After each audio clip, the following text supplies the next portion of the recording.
Salut les amis, c'est Starter, ravi de vous retrouver pour une vidéo. On sort un peu du cadre parce que bon, ça ressemble pas au setup qu'on connaît d'habitude. Puis surtout, on est là, voilà, on est là. Enfin, on est là, on est plutôt plus au-dessus ici au niveau de Blanchimont. Ouais, on est à Francorchamps. Enfin, on est à Francorchamps. Je suis à Francorchamps. Toujours parler à la troisième personne du pluriel, moi, c'est affolant. Enfin. Donc on est à Francorchamps pour les 24 heures de Spa, hein, l'une des plus grandes courses GT au monde. Il y a 66 voitures au départ quand même. D'ailleurs dans quelques instants, au moment où je filme la séquence, ça va être le début des premiers essais des 24 heures. Il y a eu le Lamborghini Super Trofeo qui vient de tourner. Et donc là on est, comme je vous le disais, au virage de Blanchimont. On profite un petit peu, on vient juste d'arriver. Et c'est génial parce qu'on... Depuis l'année dernière, on sait que Francorchamps a subi beaucoup de chantiers, histoire de se mettre aux normes auto, moto, tout ça. Et donc on voit du bac à gravier qui a poussé un peu partout, surtout ici à Blanchimont. D'ailleurs, on peut voir la différence avec les images de circuit et même de ce qui se passe aujourd'hui. C'est sympa à voir, du gravier sur un circuit qui accueille de la Formule 1. Bon. Après, le gravier, les zones asphaltées pour les dégagements, ça reste toujours un débat, on va pas se mentir. Mais bon, on n'est pas là pour parler du gravier ou quoi que ce soit. Je suis là pour vous montrer de ce qui se passe sur un week-end de 24 heures de Spa. Et ça a déjà commencé la veille, comme vous allez le voir, avec la parade dans la ville de Spa. Allez, c'est parti!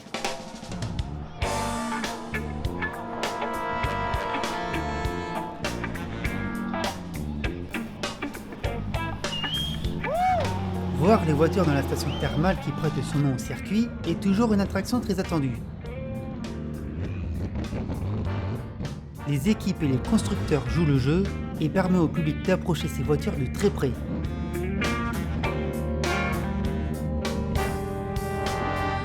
Non seulement on les approche de très près, et surtout on les entend de très près.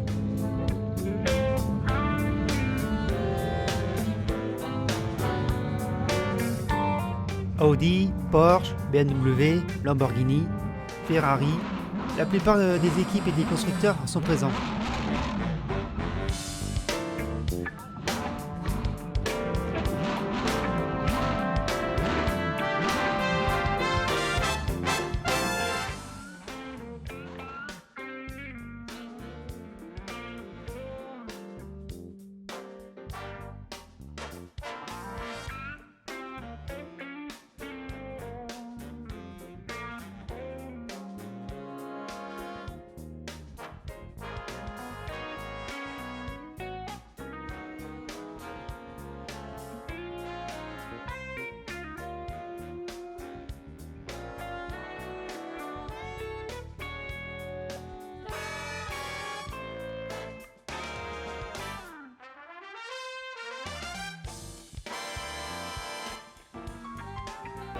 La parade, c'est aussi la possibilité de voir et de rencontrer les pilotes et personnalités du milieu et d'admirer ces monstres de puissance mécanique.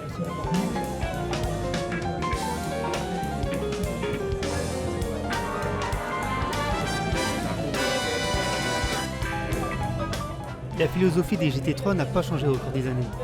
La ligne des voitures est devenue très fine au fil du temps, mais elle s'est surtout poussée vers l'aérodynamisme. Ah, sympa le premier Codis.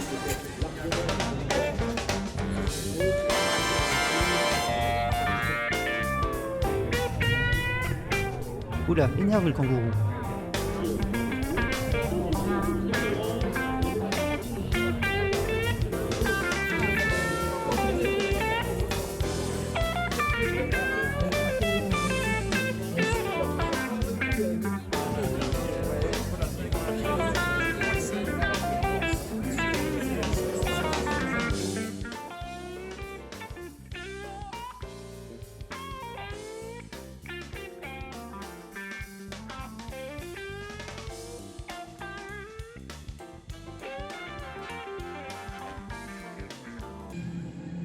Allez, c'est cadeau, montez le volume.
Le Raidillon est décrié depuis ces dernières années en cause des accidents qui ont eu lieu.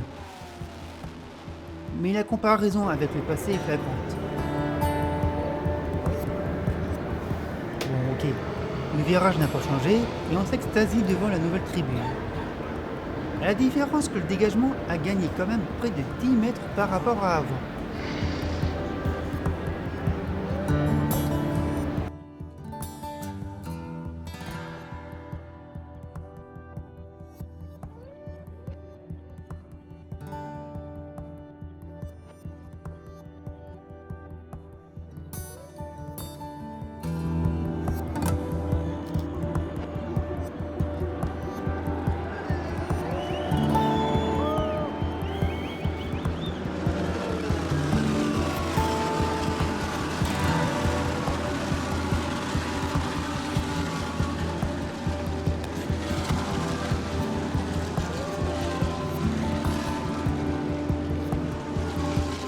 La vue est toujours magnifique, tout comme la descente de la source vers le virage de l'eau rouge. Ça manque de tribune, mais bon, ça va venir.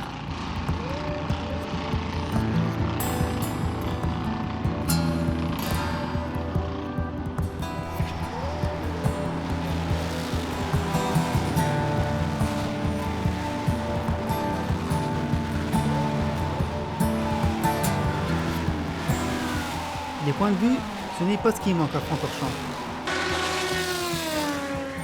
Il y a la ligne droite de Kemmel, avec son freinage au virage des Combes.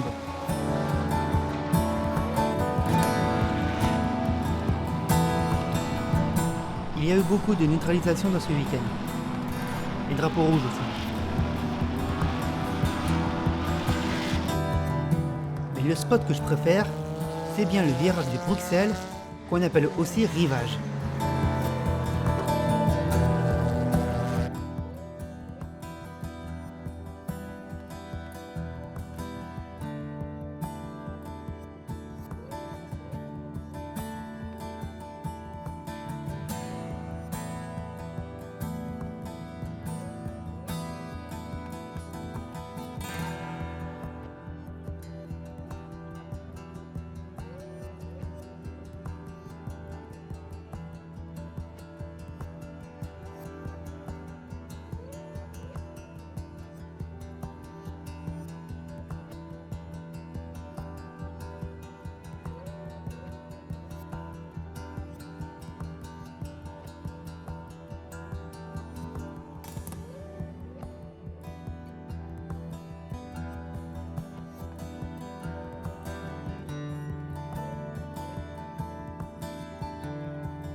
Speaker Corner, c'est le seul virage du circuit que peut voir le speaker depuis sa cabine.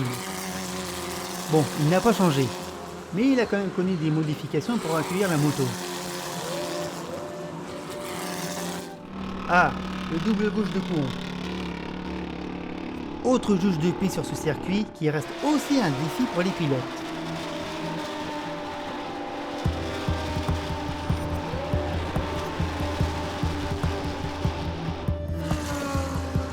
Ça fait écraser à l'image, mais je peux vous dire que ces voitures à la sortie du pont, ça va très vite.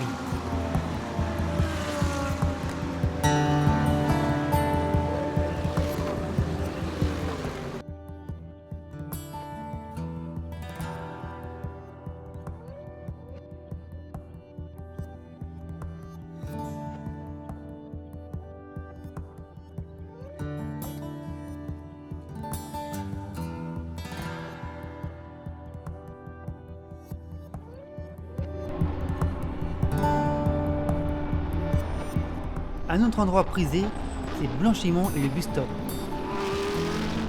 Le dernier virage du circuit reste aussi lent que celui de la source.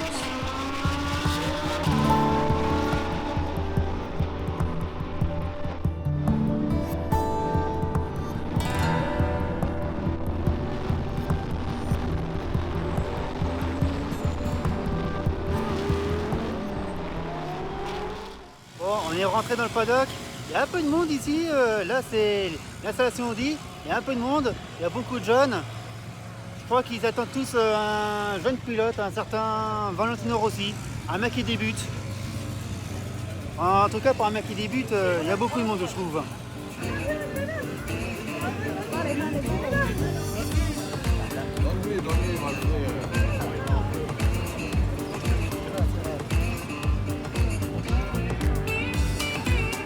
Il ne chôme pas Valentino Rossi. En tout cas c'est sympa cette séance de dédicace. Exprès pour lui. C'est à noter.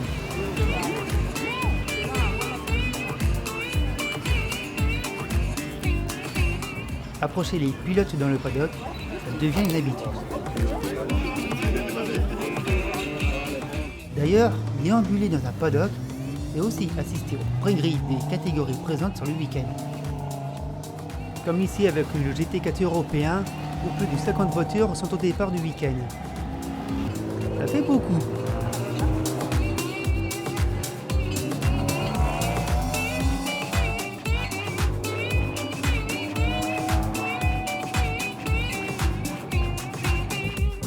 Ça permet également de voir quelques anciennes, comme ces GT1 par exemple.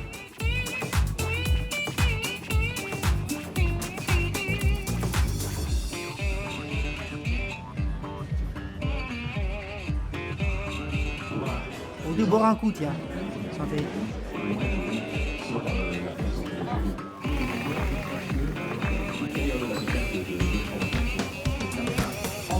Là, on est carrément derrière les stands. Quand je vous dis qu'on est derrière les stands, regardez. Ouais, on peut y accéder comme ça, sans problème. Bon, après, il faut faire attention où on marche quand même, parce que on marche entre les pneus, les morceaux de carrosserie, tout ça. Il n'y a rien qui est fermé. C'est accessible à tous. Enfin, accessible, à la limite de raisonnable. Chez Audi et WRT, par exemple, ne pensez même pas. Et ce, depuis plusieurs années.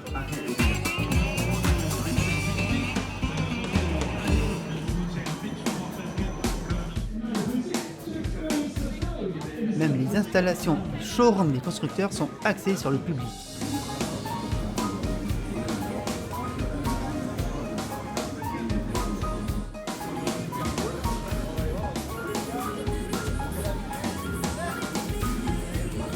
À cette occasion, Ferrari a présenté la nouvelle 296 GT3 en collaboration avec Oreca.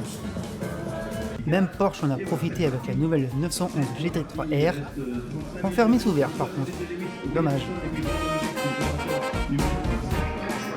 On est devant l'installation de Fanatec, puisque le championnat de l'Intercontinental GT Cup se déroule aussi en virtuel, donc tous les pilotes officiels, Audi, Porsche, BM, qui sont dans l'installation derrière.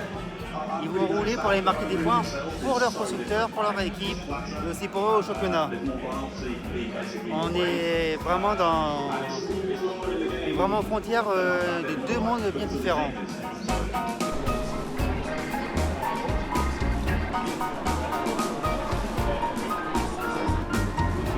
Ce paddock, je l'adore. Il est accessible sur plusieurs niveaux et tout ce qui est exposé est attractif. Alors bien sûr, cela a un prix. 75 € pour les 4 jours, enceinte générale et paddock inclus.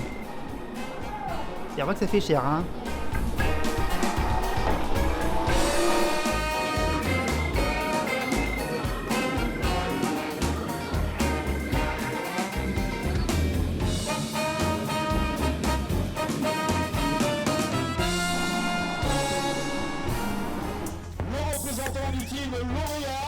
Allez, on se quitte sur les images du podium qui fête la victoire de la Mercedes 88 de l'équipe Acodis ASP avec à son volant Jules Gounon, Raffaele Marcello et Daniel Juncadella.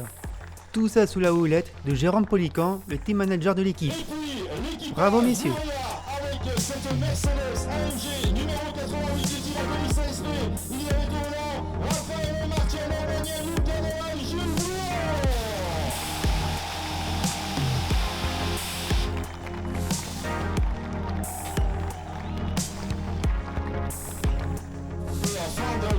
Motorsport Group, bien évidemment.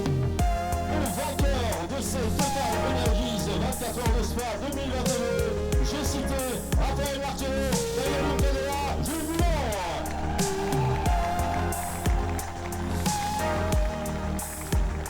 Merci à vous d'avoir suivi la vidéo jusqu'au bout. Bravo. Ciao.